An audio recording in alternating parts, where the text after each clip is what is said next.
Bismillah ar-Rahman ar-Rahim. Au nom d'Allah, le tout miséricordieux, le très miséricordieux. Certes, la louange est à Allah. Nous le louons, implorons son secours et lui demandons le pardon.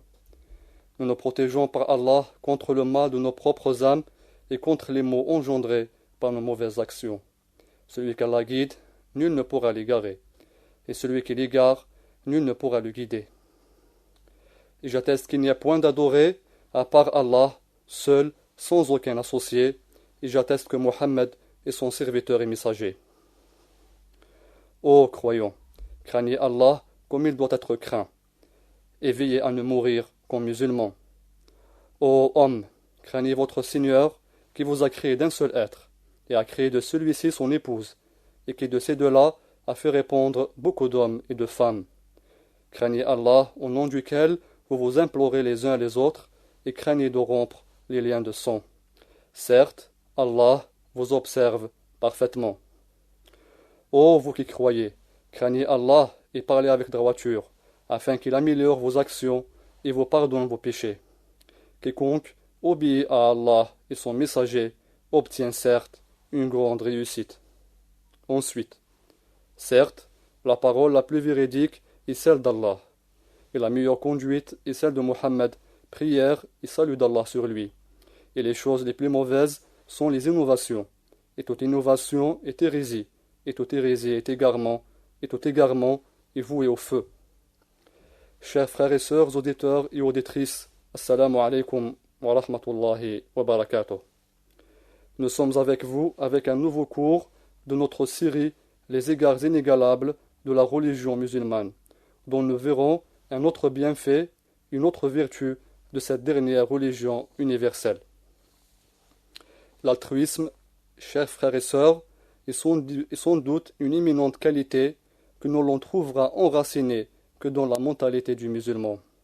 L'islam, à travers ses préceptes et ses législations, de par de multiples sourates et hadiths, recommande et inculque aux croyants de s'attribuer cette faculté spirituelle et humaine et de la répandre entre les gens. L'altruisme étant donné le fait de préférer l'autre à soi, de favoriser son prochain et l'avancée dans l'acquisition d'un intérêt ou bienfait notamment matériel. Ceci, en vérité, est une caractéristique intimement liée à la saine nature de tout un chacun des musulmans, car ces derniers trouvent parmi les paroles de sagesse évoquées dans la sunna du messager Mohammed, prière et salut d'Allah sur lui, le hadith authentique qui dit La yu'minu ahadukum hatta yuhibba li akhihi ma yuhibbu li nafsihi.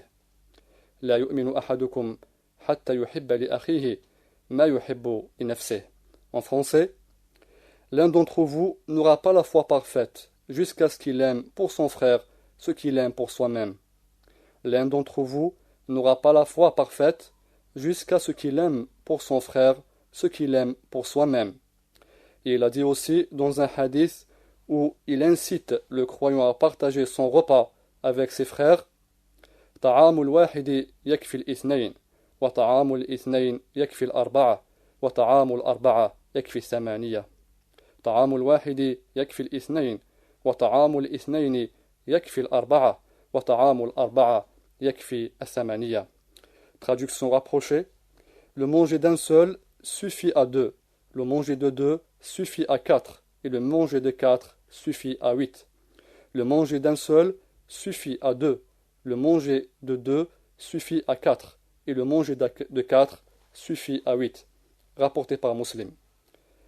De même, le livre d'Allah est lui aussi plein de versets qui motivent les gens à vivre dans une atmosphère d'échange fraternel, dont la devise et sa parole, exaltée soit-il, والمؤمنون والمؤمنات بعضهم أولياء بعض والمؤمنون والمؤمنات بعضهم أولياء بعض.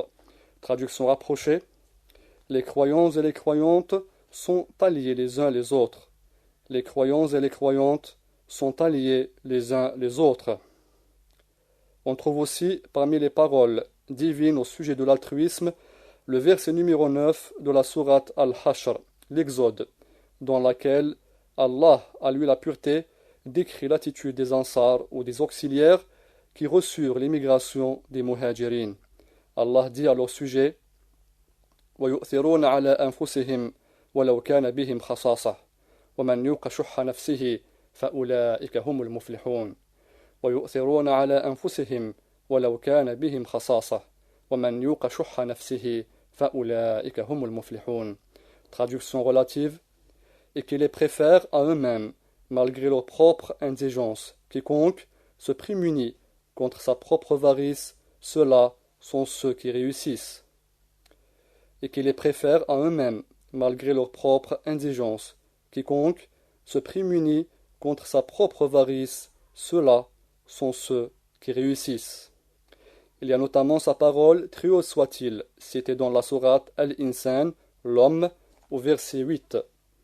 وَيُطْعِمُونَ الطَّعَامَ عَلَى حُبِّهِ مِسْكِينًا وَيَتِيمًا وَأَسِيرًا وَيُطْعِمُونَ الطَّعَامَ عَلَى حُبِّهِ مِسْكِينًا وَيَتِيمًا وَأَسِيرًا.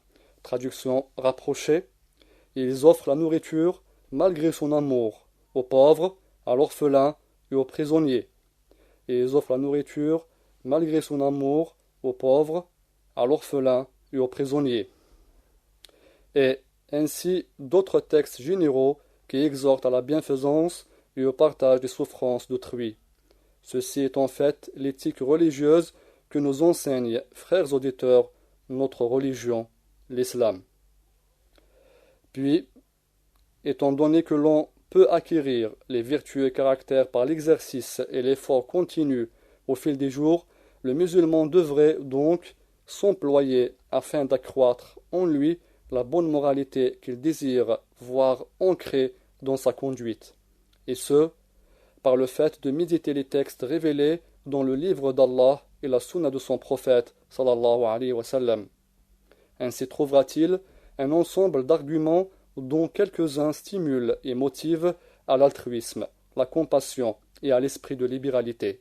En revanche, d'autres mettent en garde ceux qui s'en opposent, les agissements qui font preuve d'égoïsme, d'individualisme et de légèreté. De même, ils réprouvent quiconque s'y trouvant induit par quelque laxisme ou insouciance.